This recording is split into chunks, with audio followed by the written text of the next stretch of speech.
the doubt. And that's a good way to start regulating your mood. But not only does it directly regulate your mood to stand up, because it's so tightly associated, like posture reflection is associated with serotonin and emotional regulation, but also because if you straighten up and you present yourself in that manner, then other people are more likely to take you seriously. And that means they'll start treating you as if you're a number 1 lobster instead of a number 10 lobster. And that's another way that you can at least give yourself the bloody benefit of the doubt, right? And confront the world in a courageous manner. And that's a really good way also figuring out how to establish yourself multiple confidence. One of the general rules of thumb about how to be successful is to confront things that frighten you forthrightly and with courage. And that's kind of a universal strategy for success. And so that's the risk factors of success. That's quite fun. My graduate students, I told them these lots of things. My graduate students, when we used to work for breakfast, they were a very competitive bunch, very fractious and witty, and they were always trying to get one over on each other, eh? And making some witty put down or something like that. And it got to the point in the restaurants where they'd get their claws in the air and click like this when they, got one over on one of their colleagues, which was very peculiar and strange and very funny as well. So that's rule number 1.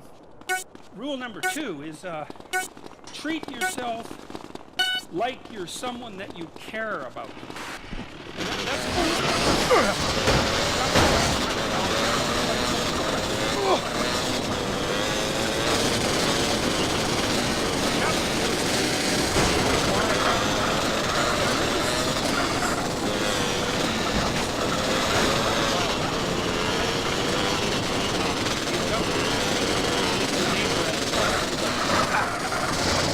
And what Jung pointed out, which I really liked, was that wasn't an injunction to be nice to others.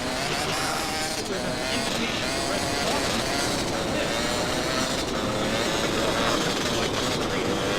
Like you were taking care of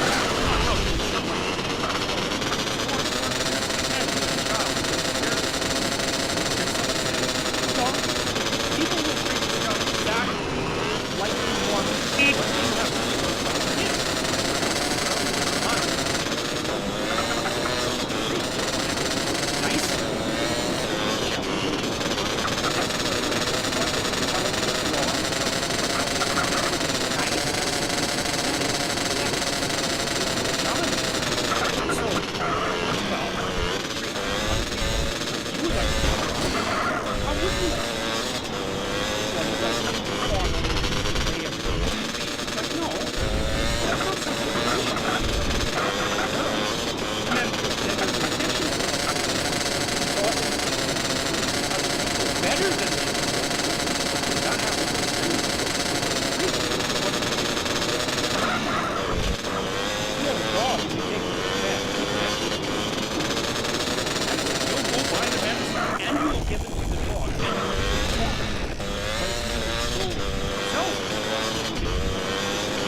foolishness, error, it's like you know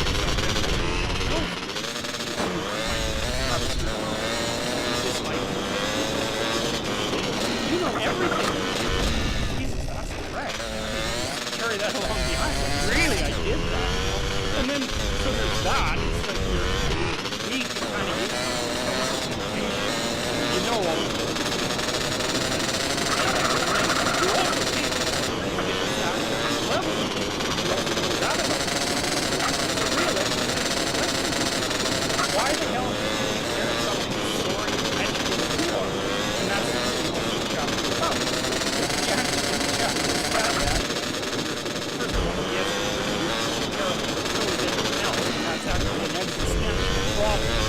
And what I mean by that is the problem everything has always had and always has. So it's not just you. It's a universal problem. And if there's an answer to it, I'll consider the pain of sin or something like that. Despite the fact that you want all the stronger attitude you have to yourself, that's the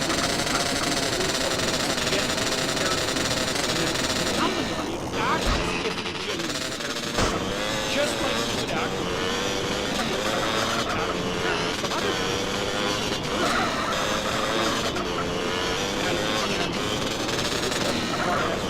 And also,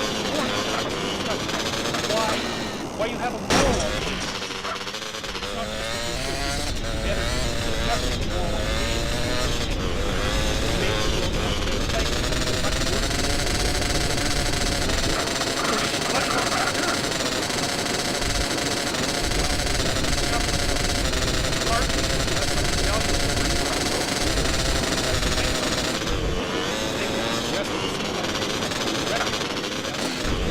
You have a light. You have to bring it to the world. The world is a different place. That's a bad thing. The world is a different place. It's very, very, very dark. It's necessary.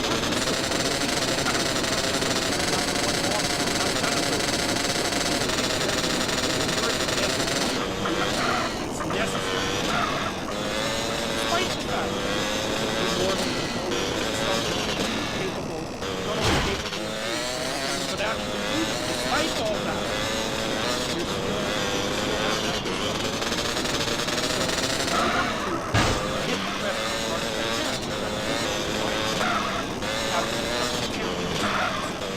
There's plenty of things that the reason will not justify the mission of yourself. The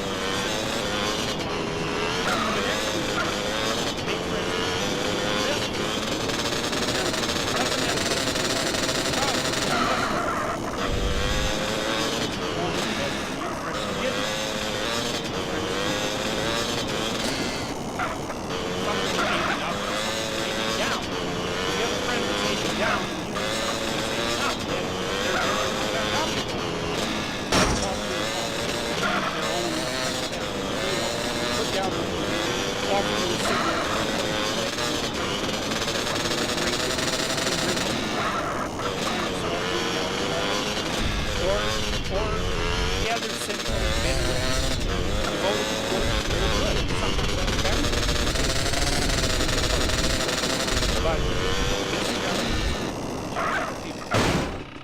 Like you have an ethical responsibility to take care of yourself, you have an ethical responsibility to surround yourself with people who have the courage and faith and wisdom to wish you well when you've done something good and to stop you when you're doing something destructive.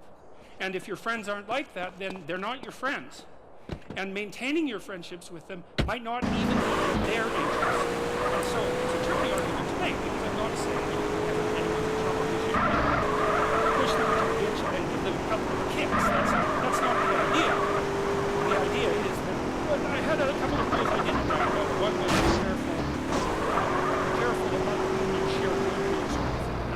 Bad news with. Everyone really a friend is someone you can share good news with. You go to them and you say, look, this good thing happened to me. And they say, look, I'm so happy that happened. Way to be. of it, here's a bunch of reasons you're stupid and why it won't work. It's like, that's not helpful. And so I would say, like, if people are, you know what, the other thing people are doing, if they're trying to drag you down, let's say, is they're trying to see if you'll put up with it. Because they have this idea that maybe life isn't worth living and things aren't good, and that if they can besmirch, let's say, to use an archaic term, something that's pristine and good, then they demonstrate to themselves that there is no true ideal and that there's no necessary reason to be responsible and to strive forward. And so they use you as a test case, you know, just push you down into the low lobster bin and see how you respond. And if you put up with it, then yeah, my cynicism is fully justified. So, well, that's chapter 3. And it's a painful chapter because it also details the suicide of one of my friends, which occurred over a very long period of time. Not the actual suicide, but all the prodroma to it. And so, and it's a contentious chapter. Number 4 is compare yourself to who you were yesterday, not to who someone else is today. And the reason I wrote that was because I had this client, I'm a clinical psychologist, and I've spent 20 hours a week for 25 years listening to people tell me about their lives, you know, and those people were people who were just barely hanging on to the bottom of the world, up to people who were so successful you can hardly believe it, like the entire gamut of people. And that's been absolutely fascinating. It's like being a clinical psychologist, if you really listen, it's like all the time, you know, because it's amazing what people will tell you when you listen to them. People are so interesting if you actually listen to them. They're so peculiar. They're like penguins or rhinoceroses or ostriches. They're unlikely creatures. And anyways, with regards to comparing yourself to who you were yesterday versus today, this old client of mine, he was about 85 when he came to see me. He was a financier and a kind of a mathematical genius. He made independence out of